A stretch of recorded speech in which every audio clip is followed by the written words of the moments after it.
ಕನ್ನಡ ನಾಡು ಇದು ಕನ್ನಡಿಗರ ನಾಡಿಮಿಡಿತ. ಇವತ್ತು ಇಡೀ ನಮ್ಮ ಪ್ರಪಂಚದಲ್ಲೇ ಅತಿ ದೊಡ್ಡ ಒಂದು ಮಹಾನಗರ ಅಂತಂದ್ರೆ ಅದು ಮುಂಬೈ ಮಹಾನಗರ.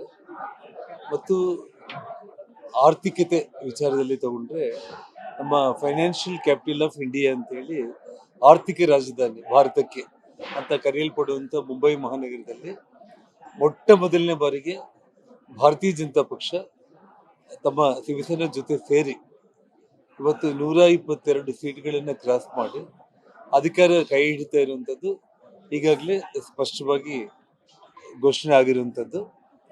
ಇವತ್ತೊಂದು ಛತ್ತೀಸ್ಗಢ ಅಂತ ಒಂದು ಸಣ್ಣ ರಾಜ್ಯಗಳ ಇಡೀ ರಾಜ್ಯದ ಬಜೆಟ್ನೇ ಹೋಲುವಂಥ ಒಂದು ಮುಂಬೈ ಮಹಾನಗರ ಪಾಲಿಕೆಯಲ್ಲಿ ಭಾರತೀಯ ಜನತಾ ಪಕ್ಷ ಅಧಿಕಾರಕ್ಕೆ ಬಂದಿದ್ದು ಇಡೀ ನಮ್ಮ ಕರ್ನಾಟಕ ಜನತೆಗೆ, ಇಡೀ ಭಾರತ ಜನತೆಗೆ ಇವತ್ತು ಬಿಜೆಪಿ ಪಕ್ಷ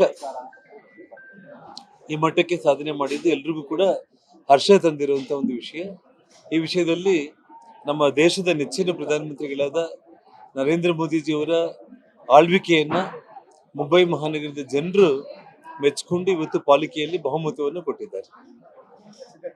ಇವತ್ತು ನಮ್ಮ ಬಳ್ಳಾರಿ ನಗರದಲ್ಲಿ ಇವತ್ತು ಏನು ಕಾಂಗ್ರೆಸ್ ಪಕ್ಷದಿಂದ ಒಂದು ದಬ್ಬಾಳಿಕೆ ಮತ್ತು ಕ್ರಿಮಿನಲ್ ಆಕ್ಟಿವಿಟೀಸ್ ಇದೆಲ್ಲದರ ವಿರುದ್ಧ ಇವತ್ತೇನು ಪ್ರತಿಭಟನೆಯನ್ನ ನಾವು ಮಾಡ್ತಾ ಇರುವಂತ ಒಂದು ಈ ವಿಷಯದಲ್ಲಿ ಇವತ್ತು ನಾನು ಸ್ನೇಹಿತರಾದ ಶ್ರೀರಾಮುಲು ಅವರು, ಪಕ್ಷದ ಜನರಲ್ ಸೆಕ್ರೆಟರಿ ರವಿಕುಮಾರ್ ಅವರು, ಎಲ್ಲ ನಮ್ಮ ಸಹೋದರರು, ಪಕ್ಷದ ನಾಯಕರುಗಳು ಮತ್ತು ನಮ್ಮ JDS ನಮ್ಮ ತಾಯಣ್ಣ ಅವರು, ಜಿಲ್ಲಾಧ್ಯಕ್ಷರು ಎಲ್ಲರೂ ಕೂಡ ಬಂದು ಇವತ್ತು ವೀಕ್ಷಣೆ ಮಾಡಿದ್ದೀವಿ. ಇವತ್ತು ಸುಮಾರು ಇವಾಗ 15,000 ಚೇರ್ ಹಾಕಿದ್ದಾರೆ, ಇನ್ನ 5,000 ಚೇರ್ಗಳನ್ನ ಹಾಕ್ತಾ ಇರುವಂತದ್ದು. ಅಂದ್ರೆ ಆಸನ ವ್ಯವಸ್ಥೆ 20,000 ಮಂದಿಗೆ ಮಾಡ್ತಾ ಇರೋದು. ಜೊತೆಗೆ ಇನ್ನೊಂದು 15-20,000 ಜನ ನಿಂತ್ಕೊಳ್ಳೋದಕ್ಕೂ ಕೂಡ ಇಲ್ಲೆಲ್ಲ ಕೂಡ ವ್ಯವಸ್ಥೆಗಳೆಲ್ಲ ಕೂಡ ಇದೆ.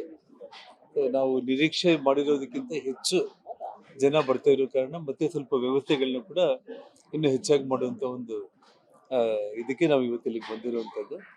ಮತ್ತು ನಾಳೆ ಬೆಳಿಗ್ಗೆ 10 ಗಂಟೆಗೆ ಕಾರ್ಯಕ್ರಮ ಪ್ರಾರಂಭ ಆಗುತ್ತೆ.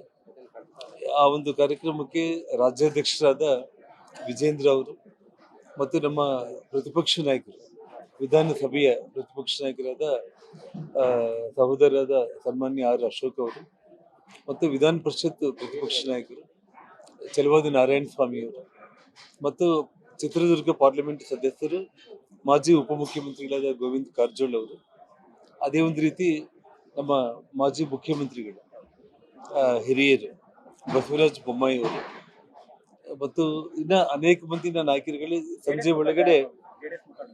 ಒಳಗಡೆ ನಮ್ಮ ಕುಮಾರಸ್ವಾಮಿ ಅವರಾಗಿರ್ಬೋದು, ಯಾರು ಬರ್ತಾ ಇದ್ದಾರೆ ಅನ್ನೋದು, ನಿಖಿಲ್ ಕುಮಾರಸ್ವಾಮಿ ಅವರಾಗ್ಲಿ ಯಾರು ಬರ್ತಾರೆ ಅನ್ನೋದನ್ನ ಸಂಜೆ ಒಳಗಡೆ ಕನ್ಫರ್ಮ್ ಆಗುತ್ತೆ. ಅದನ್ನ ಮತ್ತೆ ನಾನು ತಿಳಿಸ್ತೇನೆ. ಸೊ ಹಾಗಾಗಿ 17ನೇ ತಾರೀಕಿಗೆ ಪ್ರತಿಭಟನಾ ಸಮಾವೇಶ ಮೊದಲ ಹೋರಾಟದ ಅಂತ ನಾವು ನಿನ್ನೆ ಹೇಳಿದಾಗೆ ಈಗಾಗಲೇ ನಮ್ಮ ರಾಜ್ಯಾಧ್ಯಕ್ಷರು ಏನು ಹೈಕಮಾಂಡ್ಗೆ ಪತ್ರ ಬರೆದಿದ್ದಾರೆ. 19-20 ಈ 2 ದಿನಗಳಲ್ಲಿ ರಾಷ್ಟ್ರೀಯ ಅಧ್ಯಕ್ಷರ ಚುನಾವಣೆ ಇರೋ ಕಾರಣ 20ನೇ ತಾರೀಕು ನಂತರ ದೆಹಲಿಗೆ ಹೋಗಿ ನಾವು ಪಾದಯಾತ್ರೆಗೆ ಸಂಬಂಧಪಟ್ಟು ದಿನಾಂಕವನ್ನ ನಿಗದಿ ಮಾಡಿಕೊಂಡು ಮತ್ತೆ ಅದನ್ನ ರಾಜ್ಯಾಧ್ಯಕ್ಷರು ಘೋಷಣೆ ಮಾಡ್ತಾರೆ. ಪಾರ್ಟಿಯಿಂದ ಬೃಹತ್ತಾದಂತ ಪ್ರತಿಭಟನೆ ಏನು ಬಳ್ಳಾರಿಯಲ್ಲಿ ನಡೆದಂತ ಗುಂಡಿನ ಶಬ್ದ ಜೊತೆಲಿ ಭ್ರಷ್ಟಾಚಾರದ ವಿಚಾರದ ಬಗ್ಗೆ ನಾವು ಇವತ್ತು ದೊಡ್ಡ ಹೋರಾಟವನ್ನು ನಾಳೆ ಹಮ್ಮಿಕೊಂಡಿದ್ದೀವಿ. ಹೋರಾಟದಲ್ಲಿ ರಾಜ್ಯಾಧ್ಯಕ್ಷರು ಆದಿಡಿಕೊಂಡು, ನಮ್ಮ ರವಿಕುಮಾರ್ ಅಣ್ಣರು ಆದಿಡಿಕೊಂಡು, ನಮ್ಮ JDS ಪಕ್ಷದ ಅಧ್ಯಕ್ಷರಂತ ತಾಯಣ್ಣವರು ಮತ್ತು ಜನಾರ್ದನ್ ರೆಡ್ಡಿ ಅವರು ಆದಿಡಿಕೊಂಡು ಅನೇಕ ಮಂದಿ ಬರ್ತಾ ಇದ್ದಾರೆ. ನಮ್ದು ಇಷ್ಟು ಡಿಮ್ಯಾಂಡ್ ಏನಂದ್ರೆ, ಇವತ್ತು ಹತ್ತತ್ರ 16 ದಿನಗಳು ಆಗ್ತಾ ಇದಾವೆ ಈ ಗಲಭೆ ಆಗಿ. 16 ದಿನಗಳು ಆಗ್ತಾ ಇದ್ರು ಕೂಡ ಶಾಸಕರಾದಂತ ನಾರಾ ಭರತ್ ರೆಡ್ಡಿ ಅವ್ರನ್ನ ಅರೆಸ್ಟ್ ಮಾಡಿಲ್ಲ. ಅವ್ರನ್ನ ಕೂಡಲೇ ಅರೆಸ್ಟ್ ಮಾಡಬೇಕು, ಈ ಕೇಸ್ ಇದನ್ನು CBI ಕೊಡ್ಬೇಕು ಅನ್ನೋಂಥ ಒತ್ತಾಯದಿಂದನೇ ಈ ಪ್ರತಿಭಟನೆ ಮಾಡುವಂತ ಕೆಲಸ ಮಾಡ್ತಾ ಇದ್ವಿ. ಹಂಗಾಗಿ ನಾವು ಮುಂದಿನ ದಿನಗಳಲ್ಲಿ ಇನ್ನೂ ದೊಡ್ಡ ಹೋರಾಟವನ್ನು ಕೂಡ ಮಾಡಬೇಕಾಗಿದೆ. ಹಂಗಾಗಿ ಇವತ್ತು ಈ ಹೋರಾಟ ಸಮಾವೇಶ ಮೂಲಕ ಪ್ರಾರಂಭ ಮಾಡ್ತೀವಿ. ಮುಂದಕ್ಕೆ ಇದನ್ನ ಯಾವ ರೀತಿಯಲ್ಲಿ ತಗೊಂಡು ಹೋಗ್ಬೇಕನ್ನಂತ ನಿರ್ಧಾರವನ್ನು ನಮ್ಮ ಎಲ್ಲ ನಾಯಕರೆಲ್ಲರೂ ಕೂಡ ತೀರ್ಮಾನವನ್ನು ತಗೊಂತಾರೆ. ಹಂಗಾಗಿ ನಾಳೆ ಕಾರ್ಯಕ್ರಮಕ್ಕೆ ಪ್ರಮುಖರೆಲ್ಲರೂ ಕೂಡ ಬರ್ತಾ ಇದ್ದಾರೆ. ಮುಂದಿನ ಚುನಾವಣೆಯಲ್ಲಿ ಆಗಿರ್ಬೋದು ಅಥವಾ ಒಂದು ಐತಿಹಾಸಿಕ ಹೋರಾಟ ಆಗಿ ನಾಳೆ ಹೊರಹೊಮ್ಮೋದಿದೆ. ನೀವು ಪಕ್ಷ ಎಷ್ಟು ಸೀರಿಯಸ್ ಆಗಿ ತಗೊಂಡಿದ್ದೀರಿ ಅಂತ ಬಹಳ ಗಂಭೀರವಾಗಿ ತೆಗೆದುಕೊಂಡಿದೆ. ಅದಕ್ಕೆ ಬಳ್ಳಾರಿನಲ್ಲೇ ನಾವು ಈ ಹೋರಾಟವನ್ನ ಮಾಡ್ತಾ ಇದ್ದೀವಿ.